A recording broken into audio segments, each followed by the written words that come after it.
Good morning students. नव भारतीय शिक्षक प्रशिक्षण में आपका स्वागत है।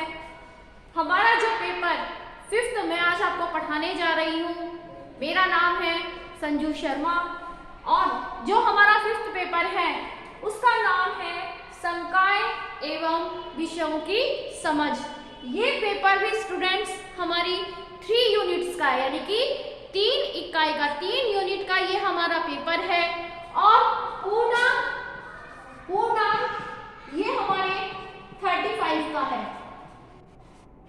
यानी कि ये भी हमारी 3 यूनिट्स का पेपर है। 35 का इसका पेपर होगा आपका।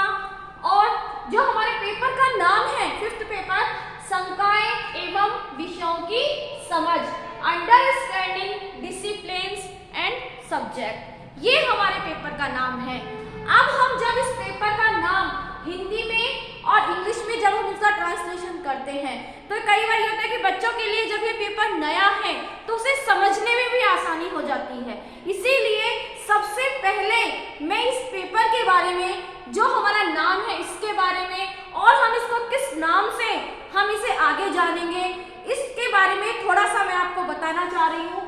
सबसे पहले जो हमारे संकाय है, संकाय यानी कि डिसिप्लिन्स, ये डिसिप्लिन्स जो हमारा है नाम, बच्चों ध्यान रखना इसका, संकाय और डिसिप्लिन्स, ये यहाँ संकाय बोल रहा है डिसिप्लिन्स को। यही आगे जाकर जो आज हमारा टॉपिक है अनुशासनिक ज्ञान, इसका यानी कि होता क्या है डिसिप्लिन का अर्थ अनुशासन ही होता है ना, लेकिन हमारे यहाँ पर संकाय दिया गया है। आप लोग सब जानते हैं, हम पढ़ाई करते हैं, सभी अलग अलग संकाय यानी कि सबका क्षेत्र, सबका विषय क्षेत्र अलग होता है। यहाँ हम विषय क्षेत्र से जानेंगे और अनुशासन भी यहाँ पर विषय क्षेत्र है। इस चीज को हम अच्छे से समझेंगे। संकाय, डिसिप्लिन्स एंड अनुशासनिक, ये तीनों नाम और साथ में हम अध्ययन, इसको भी जोड़ सकते हैं अध्ययन क्षेत्र, क्योंकि मैंने बताया है कि संकाय क्या है यहाँ पर अध्ययन क्षेत्र। तीसरा नाम हो गया है यहाँ पर हमारा अध्ययन क्षेत्र। तो ये चीज हमें 3 ध्यान में रखनी है, ये तीनों हमारा कंसेप्ट एक साथ चलेगा, क्योंकि आगे यहाँ संकाय न देकर अनुशासनिक, अध्ययन क्षेत्र, इस नाम से हम आगे पढ़ेंगे इसको। तो हमारा नाम हुआ इस बुक का संकाय विषयों की समझ, अंडरस्टैंडिंग डिसिप्लिन्स एंड सब्जेक्ट।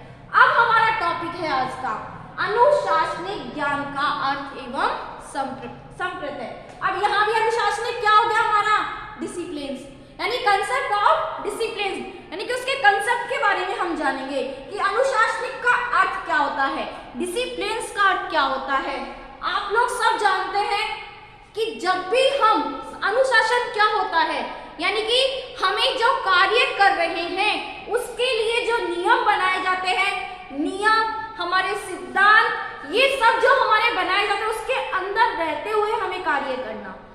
अब हम यहाँ अनुशासन को सब्जेक्ट से क्यों जोड़ रहे हैं, यहाँ हम सब्जेक्ट से इसलिए जोड़ रहे हैं, यहाँ पर जो अनुशासनिक सब्जेक्ट से रिलेटेड हो गया हमारी सूचना, क्योंकि यहाँ पर 2 चीजें आएंगी। शिक्षण, आप सब जानते हैं कि शिक्षण की जो प्रक्रिया है वो किसके माध्यम से होती है, अनुदेशन। अनुदेशन मीन्स सूचना। तो अनुशासनिक का अर्थ यहाँ पर वही शिक्षण के लिए है, यानी कि उसकी सूचना।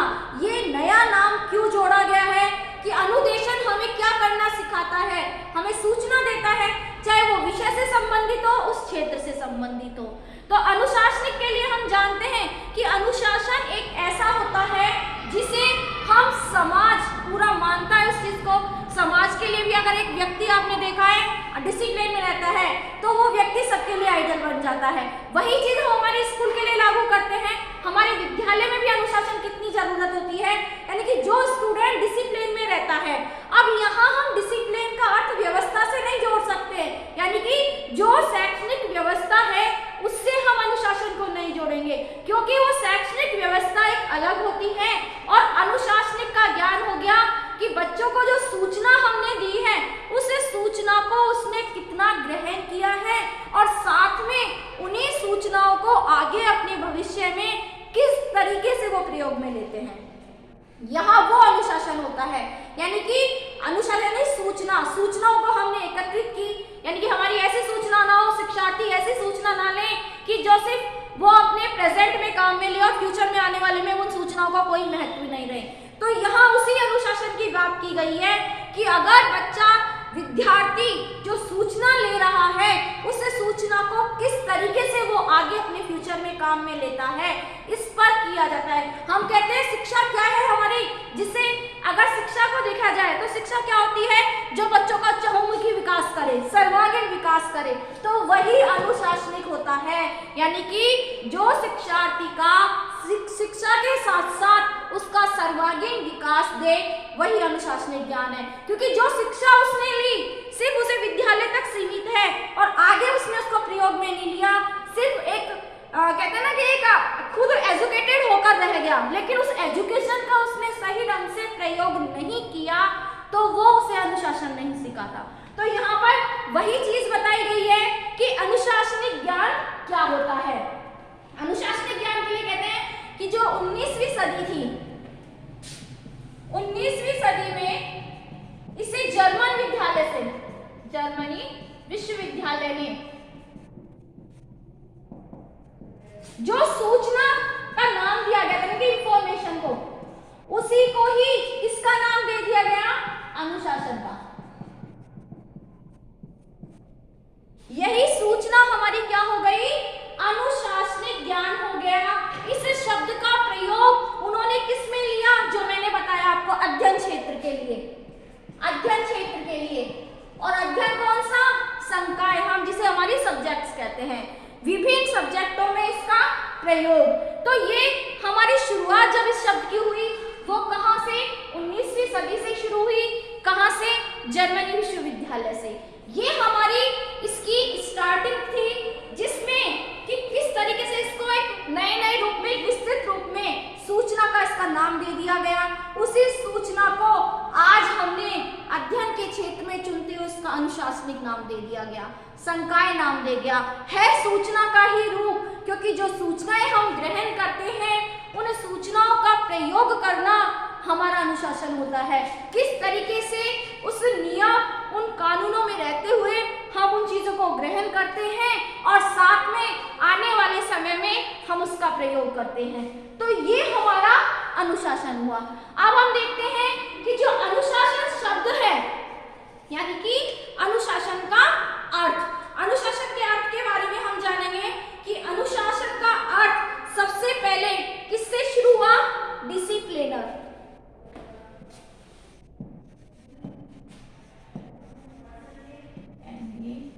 डिसिप्लिनर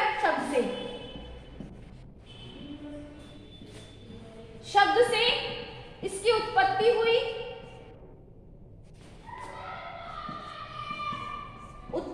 इसकी, जिसका अर्थ क्या होता है, इसका अर्थ हम देखते हैं कि ये डिसिप्लिनर लैटिन शब्द है। कैसा शब्द है ये, लैटिन, जिसका हम हिंदी में अर्थ देखेंगे डिसिप्लिनर, यानी कि अनुशासनात्मक, अनुशासन में रहने वाला। हम जो व्यक्ति सारे नियम मानता है, अगर हमने कहीं उन बातों को मानते हैं, तो ये क्या है, एक डिसिप्लिनर। यहाँ अनुशासन इसीलिए इसे विषय से जोड़ दिया गया कि बच्चा, स्टूडेंट डिसिप्लिनर में रहकर उन सूचनाओं को वो ग्रहण करे। तो ये हो गया हमारा डिसिप्लिनर, जिसका शाब्दिक अर्थ, जिसका लैटिन भाषा का जो शब्द है किससे शुरू हुई, डिसिप्लस, यानी कि डिसिप्लिनर लैटिन भाषा के किस शब्द से हुआ, डिसिप्लेजर शब्द से ये शुरू हुआ। ये इसका लैटिन भाषा का शब्द था। ये हमारा अंग्रेजी में, ये हमारा इसका लैटिन शब्द हुआ। अब लैटिन शब्द डिसिप्लस से शुरू हुआ है, तो डिसिप्लस से हुआ, इसका शाब्दिक अर्थ होता है शिक्षार्थी, अर्थात यहाँ शिक्षार्थी किसको, स्टूडेंट को, यानी शिक्षार्थी तथा डिसिप्लिनर, यानी शिक्षार्थी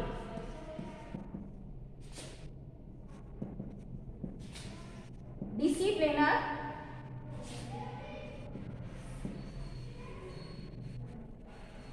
यानी कि शिक्षण, ये शिक्षार्थी और शिक्षण, यानी कि जो सूचनाएं लेता है वो कौन होता है, शिक्षार्थी। तो ये हमारे किस चीज से हो गया, शिक्षण यानी कि डिसिप्लिन, जो शब्द है डिसिप्लिन से हुआ। इसी का अर्थ हमारा जो शब्द होता है शिक्षण, डिसिप्लिनर शब्द, एंड डिसिप्लिन से इसका संबंध होता है। किससे होता है, PLI, डिसिप्लिन से इसका अर्थ होता है। अब इसमें हम देखते हैं कि इन शब्द का अर्थ क्या है। तो इसका अर्थ होता है शिष्य व अनुयायी, शिष्य व अनुयायी। अब हम यहाँ अनुयायी क्यों मान रहे हैं, अनुदेशन कौन देता है, शिक्षक। यहाँ हमने शिक्षक नाम ना देकर जहाँ शिक्षार्थी और शिक्षण दिया, शिक्षण कौन देता है हमें, शिक्षार्थी को शिक्षक, इसीलिए यहाँ पर नाम दे दिया अनुयायी, यानी कि जिसका हम अनुकरण करते हैं। तो डिसिप्लिन क्या हो गई हमारी, शिक्षण हो गई, हमारी सूचना हो गई। हम उन सूचनाओं का क्या करते हैं, अनुकरण करते हैं, और वही हमें अनुयायी बन जाते हैं। आज हम कहते हैं कि शिक्षक, सबसे पहले अनुदेशन किससे प्राप्त होता है, हमें शिक्षक से। लेकिन आज के टाइम पे जो हम शिक्षा लेते हैं उसके लिए उसके माध्यम, जो हमारा अनुदेशन माध्यम है वो अनेक हो गए। हम कंप्यूटर के द्वारा भी ले सकते हैं, यानी कि इसमें कि शिक्षार्थी स्वयं अपना अनुयायी बन सकता है, शिक्षक स्वयं अपना अनुदेशन ले सकता है, कहते हैं स्व अनुदेशन जो करना। तो ये वही चीज है कि शिष्य व अनुयायी। अनुयायी को हम देखें कि जिसका हम अनुकरण कर रहे हैं, जो हमें यहाँ पर सूचना दे रहे हैं, चाहे वो शिक्षक हो या हम जिस भी तरीके से या जिस माध्यम से हम शिक्षा ग्रहण कर रहे हैं, वो हमारा अनुयायी हो गया। तो यहाँ पर हो गया इसका अर्थ शिष्य या अनुयायी। अगर हम इसका अर्थ देखें कि हमारे शिक्षक शब्दकोश में इसका अर्थ होता है कि जो शिक्षण को नियंत्रण कर सके, शिक्षण को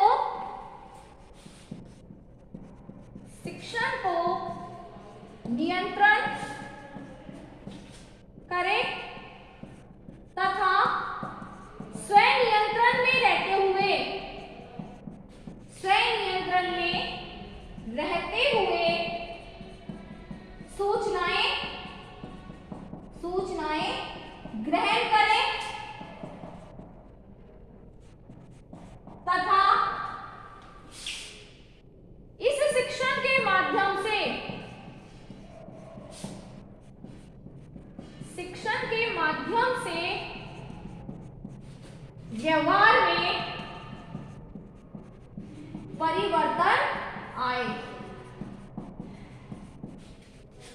यानी कि जो हम सूचना ले रहे हैं, यही हमारी अधिगम का था, शिक्षण का था, कि जो शिक्षा हम ले रहे हैं उसके लिए, जो शिक्षा हमने ली उसका वांछित परिवर्तन शिक्षार्थी में आना चाहिए, वही हमारी सफल शिक्षा होती है।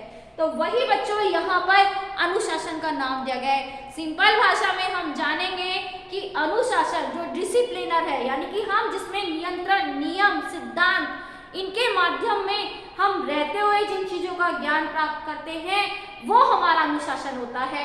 अध्ययन क्षेत्र हमारा अनुशासन होता है।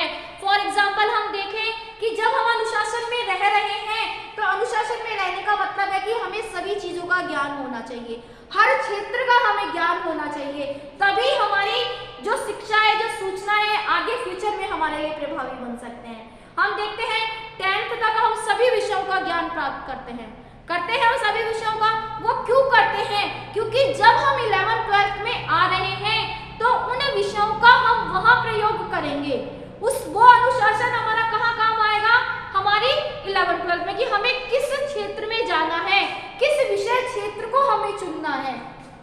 अगर हम अनुशासित होंगे, हमने अनुशासनात्मक ज्ञान लिया होगा, तो हम डेफिनेटली जिस विषय का हम चयन करेंगे वो विषय हमारे लिए लाभदायक होगी और वही हमारे आगे प्रयोग में होगी। और जो हम 10th तक जो सूचनाएं ले रहे हैं, कहते हैं ना कि ज्ञान कभी भी हमारे लिए खाली नहीं जाता है। तो वही चीज है यहाँ पर कि हमने जो ज्ञान लिया है 10th तक, अब हम देखें कि आगे हम किसी विषय के ज्ञाता, प्रॉपर हम किसी विषय के ज्ञाता बन रहे हैं, लेकिन उससे पहले हमने सभी विषयों का ज्ञान लिया है। तो शिक्षक के लिए ये जरूरी होता है कि वो अनुशासनिक हो, यानी कि उसे सभी विषयों का थोड़ा बहुत ज्ञान होना चाहिए। हम देखें कि साइंस के जब हमारे हिंदी के टीचर आते हैं हमारे पास पढ़ाने के लिए, हमें चांद नामक किसी कविता को वो पढ़ा रहे हैं, जिसमें क्या नाम आ गया? चांद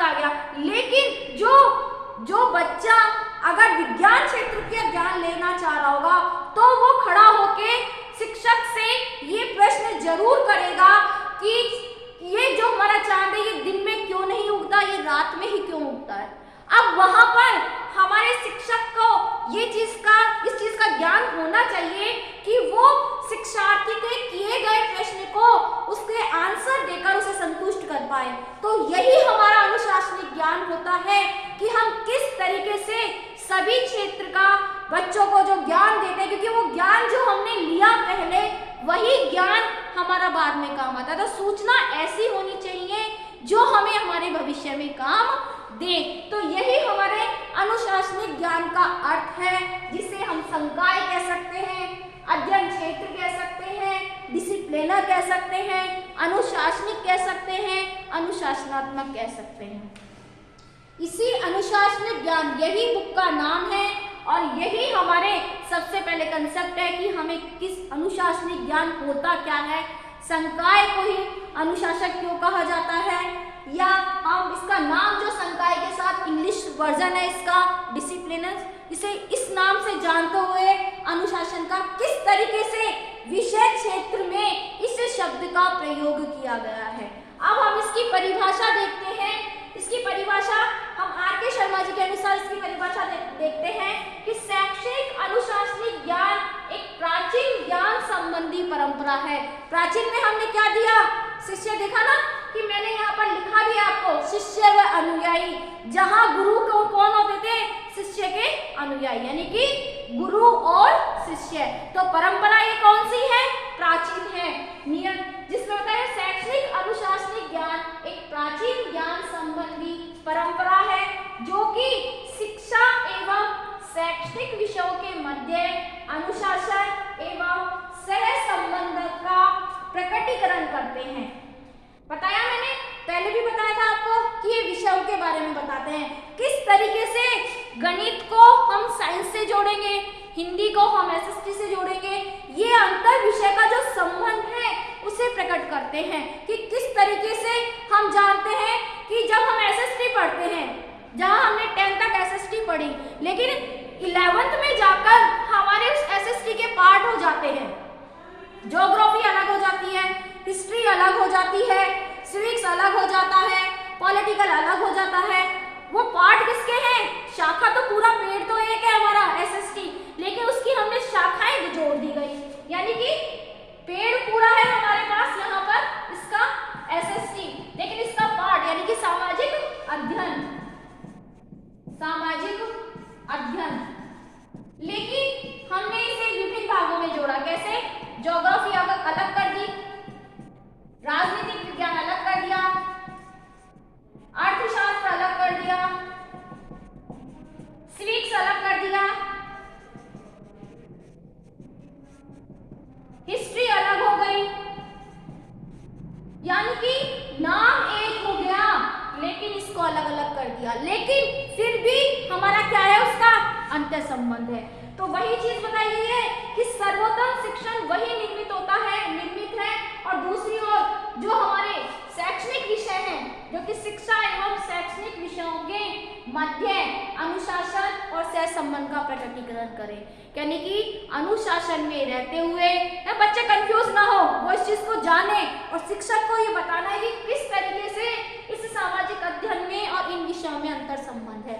तो वही अंतर संबंध हमें आना चाहिए, हमें उस विषय का ज्ञान होना चाहिए, जिस विषय को हम ले रहे हैं उसका संबंध किन अन्य विषयों के साथ है, जिससे एक और सर्वोत्तम शिक्षक निर्मित होते हैं। ये तभी कैसे एक अच्छे शिक्षक बन सकते हैं, जब हम विभिन्न विषयों का ज्ञान प्राप्त करते हैं।